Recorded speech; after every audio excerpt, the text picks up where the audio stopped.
Thank you for having me here, and thank you for spending this Friday with us learning. I'm here to talk a little bit about performance. My name is Eva. I'm a front-end developer that codes backend from time to time, whether it is PHP or Express, and also a CSS Conf Argentina organizer. And I made an invisibility code with JavaScript. Is one of my very proudest moments. So if you are interested in that, you can see a talk later about that. Well, let's talk about performance. What about that? So basically performance means your website loads fast, or better known as your website fits here, which is great. But why do we care about performance? Well, on one side, we care about performance because sometimes the connection from users is not really that good. Sometimes they are using a cell phone that has a paid data, and that data you need to take care of it because otherwise the user will run out of it and won't be able to browse anymore. Sometimes connections don't work really well, are not really fast. So you need to take that into account. Not everybody has this lack maybe of having a Wi-Fi or any other kind of awesome network. So basically, the other hand is as well that when we talk about performance, we not only talk about internet connection, but also about device type. And what I mean with that is that we have high-end devices that is pretty common for people who work in tech. But then most people who don't work in tech don't really have high-end devices. They probably have a kind of okay-ish device, but they might have like a Moto G cell phone, which is a low-end device that can be easily bought because it's not really expensive. And when we build our websites, we should be really careful about how we write our code in order to these kind of people that are the majority of users that don't have really good processors on their computers can actually see their websites okay without having a hassle and suffering for it. So my first part would be, how do we audit performance? How can we make sure that what we are doing is okay? Well, we can do that with basically developer tools on Firefox or Chrome. I'm going to show you really easily how to do a very fast performance audit in Firefox. So to do that, we need to go to a website. I'm going to go to Capitana Marvel. I don't know the name in Russian, I'm sorry, but the movie that is very 90s looking. So let's see if it is loading. I'm going to inspect elements. I mean, this website. So I don't know if you saw it last year. It was very popular. Not the movie, but the website, at least in our kind of people, because it looks really 90s, but it is really well coded, not like tables and all that. So it's really interesting. And if we want to take an update on that, we can go to the network tab. And in the network tab, we can basically see how the resources are loading or not in this case. So I'm going to refresh the page and see how everything gets loaded. And as you can see, we're getting a lot of 200s, and we will eventually get a little bit of red. So that red basically means that I am denying a couple of things. And that's because I have a bunch of trackers. I am block trackers on my Firefox. So if you want to make a real audit on a website, you actually need to turn those off. So I'm going to turn off this ad blocker, and then I'm going to turn off another blocker from here. So that's basically the way that you need to test. You need to make sure that you are a normal user who doesn't have a lot of extensions on their browsers and all those sort of things to see how everything is loaded for the real user. And then you will be able to filter through images, and you will be able to say, okay, which are the most expensive images? Can I maybe shrink them, make them smaller, or anything like that? So this is a very simple way of checking out how everything loads, and you can also pretend to have a worst data connection. So if you go to the settings, you can actually pick a really bad 3G, which is very common in many countries. So you can see how a website would load if it had a very bad network. So it turns out to be really interesting as a tool. Firefox and Chrome, they have pretty much the same tool to see how everything looks in there, which are the pain points, and where can you improve that. And if you want a more advanced audit, I would say go to webpagetest.org. This is an amazing website, and it has so much information on your website that it will tell you exactly what are the pain points and where you should improve your code to actually make it better. WebPageTest has been around for a long time. If you get in, it will look really old because the UI is not really wow, it's not really beautiful, but it works perfectly, and it's an amazing website to actually check the performance of your site. And the other option that you have is basically to use Lighthouse. So Lighthouse is actually, maybe you heard about that because it's very common. Lighthouse is actually an extension from Chrome, and it works on Google Chrome, and it also has a web version. So if you have used it before, it's amazing. Lighthouse, the amazing thing about Lighthouse is that it goes from 0 to 100 and puts like a value for your performance depending on how good you are doing. So if it goes from 0 to 100, why did I call my talk from 45 to 85? Because, well, be realistic, like the unicorn. The real thing is that when we make websites, we have a lot of things to take care of, whether it is accessibility, performance, or any other thing, or just basically the deadlines that we have to deliver the project. So we cannot only focus on performance. We cannot only focus on getting 100 on performance in Lighthouse and forget about accessibility for people who have sight issues or blindness or any other kind of disability. So here are 5 improvements that you can implement on your website very easily to make things a little bit better. So to begin with, fonts. Fonts are one of the pain points when it goes to websites because they are really heavy, and most of the time we have different fonts that are not in the computer. We don't usually use Arial or Helvetica or Times New Roman on our websites. We have a tendency to use very fancy websites, very fancy fonts, and those fonts actually are pretty heavy. So we have something called font display swap, which is something kind of new, but it works almost in every browser. That will actually let the computer know, the browser know that if the font is taking some time in loading, then it should actually load another font instead. And that another font is like an Arial font or a sans serif font. So if this amazing font that you have from Google Fonts is taking a lot of time, then it's okay. The user can actually read the website while the font loads because it will show different fonts instead until the official font loads. It's very easy to use. When you declare your font, you will need to add font display swap. And then when you are trying to use that font, you will need to say the alternative font. That can be something like Arial, or it can be a category. So you can say something like sans serif or serif on monospace. The most familiar categories that we have are serif, sans serif, monospace, and cursive.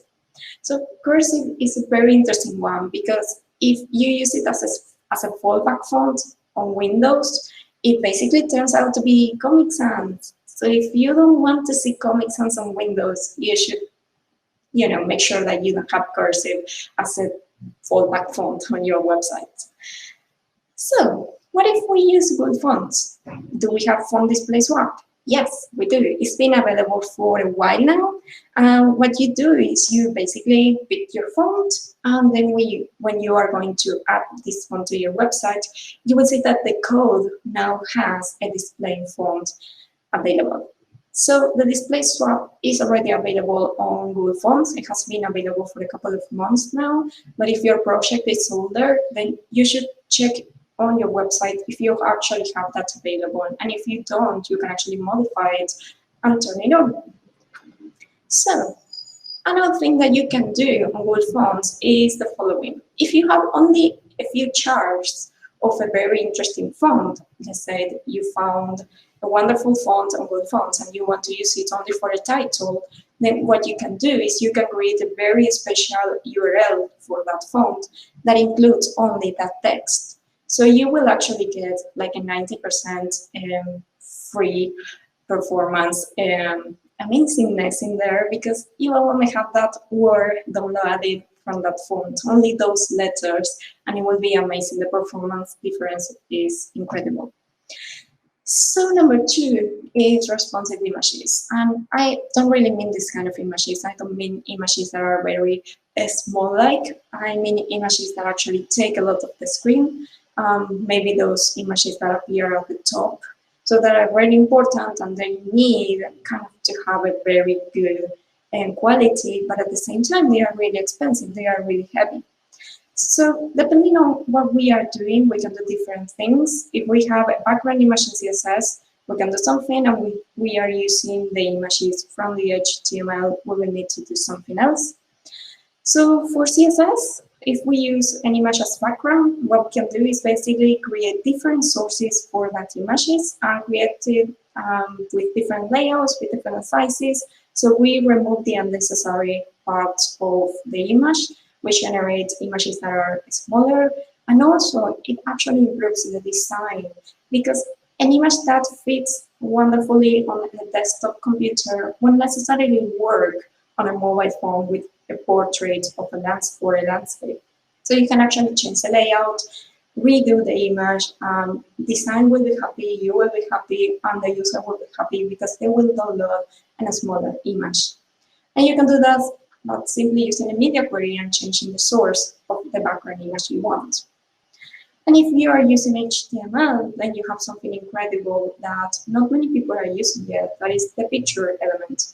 So the picture tag actually allows us to define several sources for an image and define, okay, I want to use this image on screens that are bigger than 800 pixels, or I want to use this image on screens that are only 700 pixels wide. So what you do is exactly the same as you do on the media queries, but on the HTML, and it will allow you to have different sources with different layouts and smaller sizes on images for smaller devices. Picture element works almost everywhere, and it has a very default fallback. So if you open a picture element on Internet Explorer 11 or 10, you will see the default image, that in this case is the imagepig.png. So it works okay, even on all the browsers. Basically, for we now make images slower. So how can we make images smaller? Well, going again with this kind of pictures, and if we want to shrink the size of the image, but not the canvas, what we can do is we can basically optimize them. So optimization on images is not really that hard, but it takes time to make sure that you are doing it right and that you are not modifying the quality of the image. So my recommendation is use the panda, but not this panda, this panda. So TinyPNG is a marvelous website. It's a wonderful website where you just drop an image and it will convert it for you.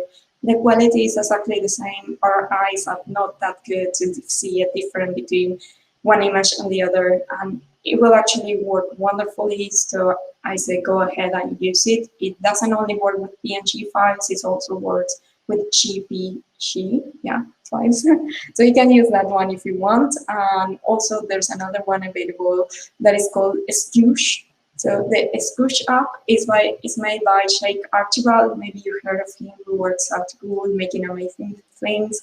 And it's another tool like TinyPNG, like the Panda one, to actually shrink the size of the images, and it works great. It has way more customization than the Panda one. The Panda is only drop the image and that's it.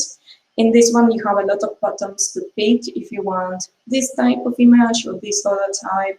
So I say if you have time, this one is actually better because it has more customization. But if you're maybe a little short of time, you can do this one and it will work perfectly anyway. And also we have different formats available for the web, not only PNG. We have something called WebLab that works pretty well on certain type of images and generates smaller images. And we also have something called Aviv that you can check out. It has been released on September 8th. It's really, really recent. There is this great article by Sheikh Archibald, the same person from before, that he explains how it works and how you can actually get more performance on images by using that format. It's something wonderful. So in case you want to use either of these, you have the issue of compatibility. They don't work in every browser, but that's good, that is okay, because the picture element also can be used as a fallback kind of tag. So you will say something like, okay, if your browser can read this image on WebP format, then please use this image. And if you can't, then that's okay, and you can use the fallback of PNG. So that also solves the issue for fallbacks and what to do with all the browsers that don't understand yet these formats. Number 4, well, better than performance is the feeling of performance. You know, you have seen spinners and loaders, all the things that take a lot of time pretty much everywhere. Because at the end of the day, the feeling of performance, seeing something moving while everything loads, is way better for the user than just seeing a blank screen. So how can we create this feeling of performance? Well, if we want to go for something very, very simple and easy to implement, we can do something like this. So this is, I will play the video, there you go. This is something that Medium does. So this is like a pre-loading the image. They have a very, very tiny image that they play it like, they put it in very blurry because it doesn't really matter. And then they finally load the final image. So this is not very simple to do. It requires some JavaScript. If you want to go to something like only 5 minutes of your time, you can do something like this. So let's take it that we have this image, this coffee image. So we know that coffee mainly has this kind of brownish look. And if the image doesn't change, if it isn't dynamic, then what we can do is basically to put a background color while it loads. So I'm going to create this kind of layout. It says hello world, and it has this background image. So the first thing I'm going to do is to actually improve this a little bit, because while the image loads, the text is white and the background is white, and you cannot really see it. So I'm going to add a shadow. So if you add a text shadow, then that turns out to be much better. So it's better for accessibility, it's better for pretending performance. And next, what we are going to do is we are going to fill the background with something that is not white. So we are going to pick a brown color. So that brown color could be something like this. So while the image load, the user will see a brown that looks a lot like the image that will load later. And basically the jump in the vision of the user won't be too much. It won't be from white to coffee picture. It will be from brown to coffee picture. So it won't really take the user like in a surprise way. It will work very smoothly in comparison to going from white to the picture. So you can use this only if you actually basically have a picture that doesn't change very often, because you have to define the color. And if you want to define the color, I highly recommend it in Firefox. And in Firefox, you have a really awesome color picker on the tools. I always like showing this because it's amazing. You have that color picker, so you can pick a color and use that color, and it works amazing. And there's a special mention for lazy loading. So lazy loading is something incredible that will allow you to only load the images that are on top. So if you have an image at the footer, it won't load it until the user starts scrolling. And that is amazing because maybe the user doesn't care about the footer. So why would we need to download that image that is in the footer if we are not going to use it? So lazy loading is amazing. It's not that easy to implement as putting a background color, but it's something really great. So I highly recommend you go to this article and read about it if you want to learn more. And also, you can take a look at native lazy loading, which is basically a way to do exactly the same, but without any JavaScript, only in HTML. This is something pretty new. It doesn't work everywhere yet, but again, you can read the article and you can wait for better implementation. And once it's implemented on more browsers, then you can begin using it. Or even now, if you don't really care too much that it isn't implemented in many browsers. So it's likely loading that native in the browser. And finally, keeping a good performance. So let's say you did your homework, you created the website, and you got an 85 performance on Lighthouse. That is amazing, but it's really hard to keep it that way when the website keeps on growing. So what you need to do is actually to make sure that you are measuring well. Because at the end of the day, if you want to make a really performant website and accessible, you basically just use HTML and that's it. But that's not usually how things go. We need more boom on our websites. So basically, we need to measure to make sure that we are not making mistakes in the following months since release. So we can do something like that with WebLab. WebLab is like a Lighthouse version on the browser without any kind of extension. So you can get in there, you can use your Gmail account to actually follow through time the advances or not advances of your website. And it looks something like this. And when you throw a website for analysis, it releases something like that. So you can see how things go up and down through time. Basically, on the accessibility things, there were probably a bug because you don't usually go from 0 to 98. But you can see how the performance goes up and down all the time. So if you are looking at, okay, I'm going to try to keep it this way, even though I don't have time to make it better, at least you can keep track of it and make sure that you are not making mistakes on that. So it's a very good tool if you want to use it. So basically, if you want to do performance on frontend in a very fast way, use font display swap. It's very easy. It's available on Google Fonts. It's available without Google Fonts, and it will improve the user experience because they will be able to read the website even if the font is not loaded. Use different sources per device, whether it is with the picture element in HTML or with media queries in CSS. Basically, use the Panda for your images, Tiny PNG or Scoosh. Optimize your images before sending them to your website.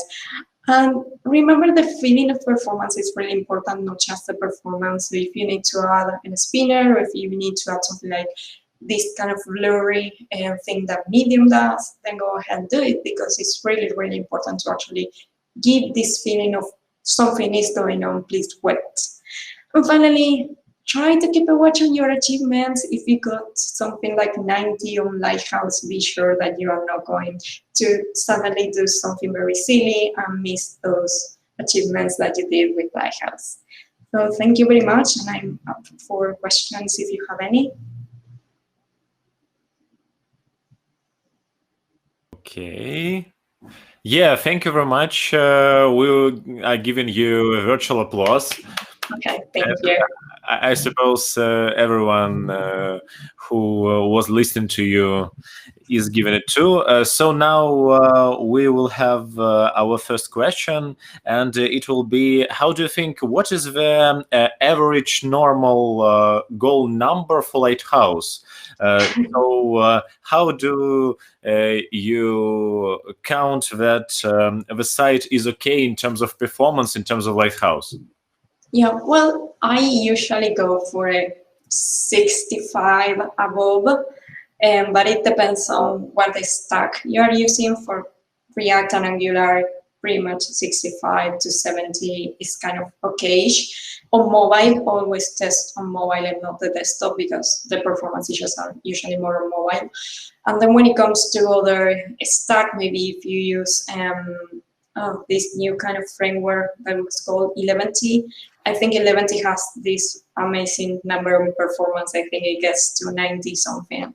So depending on your stack, I think a basic number should be on mobile 65 above.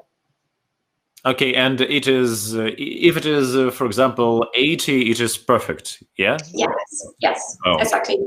Yeah, that's something really important to take in mind. Like, don't go looking for the 100 because it's really hard to get, and maybe you get it and you forget about accessibility on the way, or on many other important things.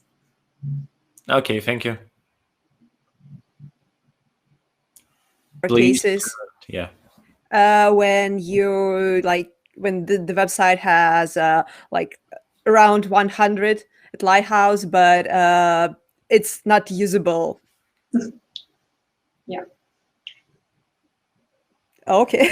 Yeah, okay. Yeah. So when it comes, yeah, I mean, it's really possible, because basically you can get it if you use an HTML, you can get 100, or if maybe you don't do much.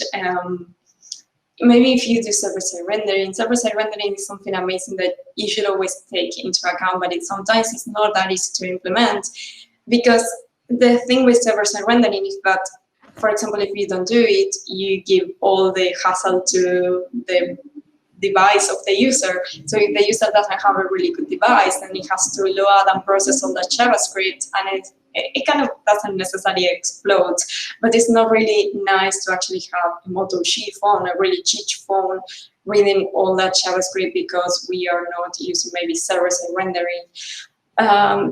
And really, again, I have seen websites that perform really well but cannot be used with the keyboard because they never took into account accessibility. So it's really sad, because it's like, okay, yeah, you have a wonderful website, but it doesn't really work at all. So yeah, it loads fast, but what about the rest? Andrew? Yeah. Do you think that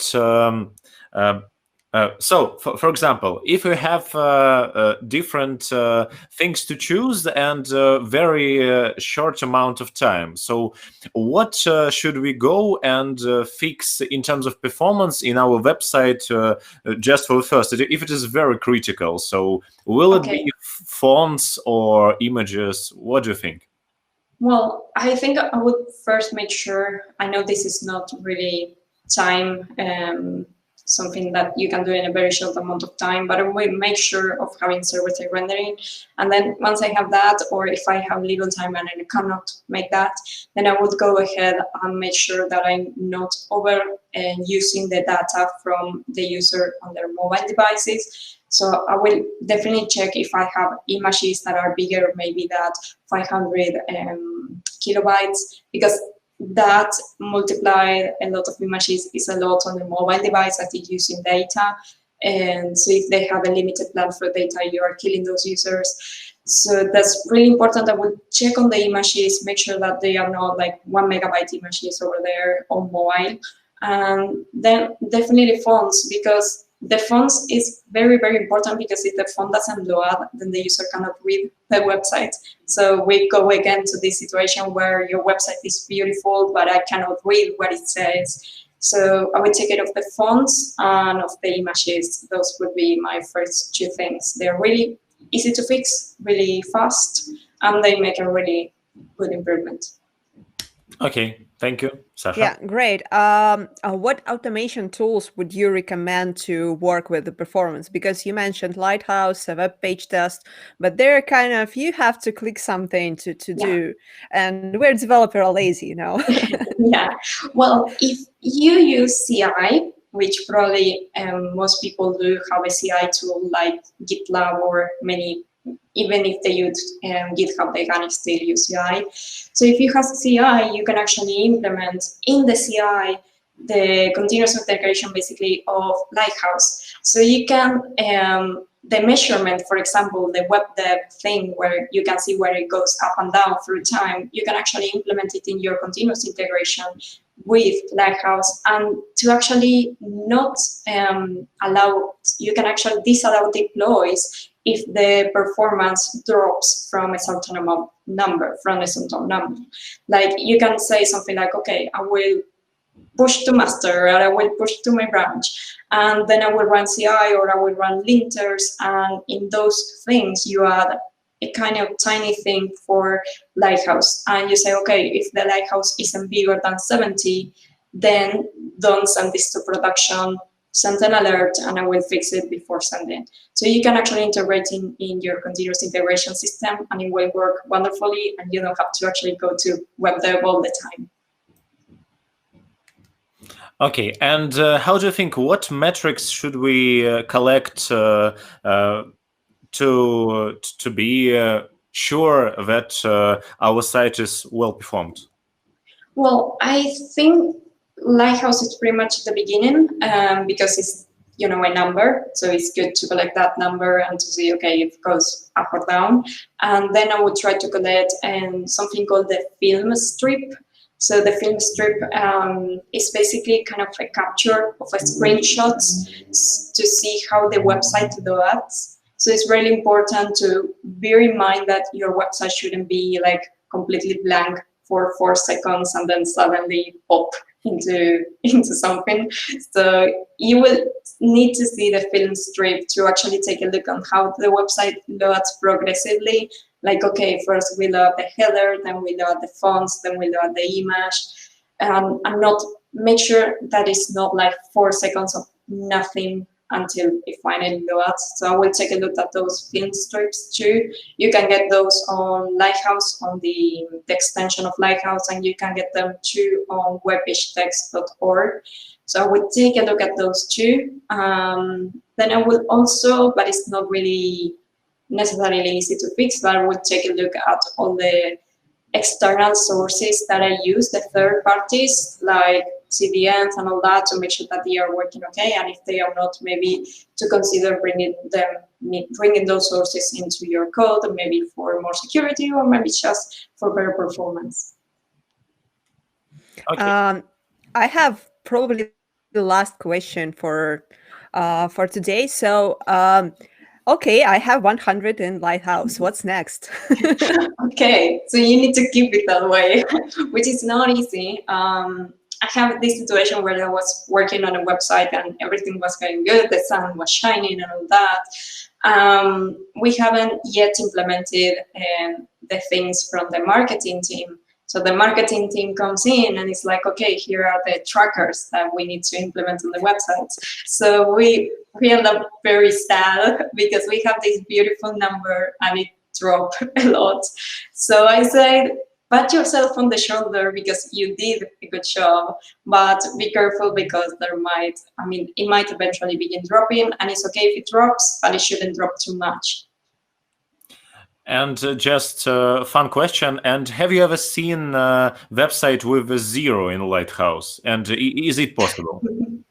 Yes, I did, but I don't remember which one it was. Probably my memory just deleted that, but I remember seeing one that was not 0, but 4, which was a lot. Like, how did you do that? Come on.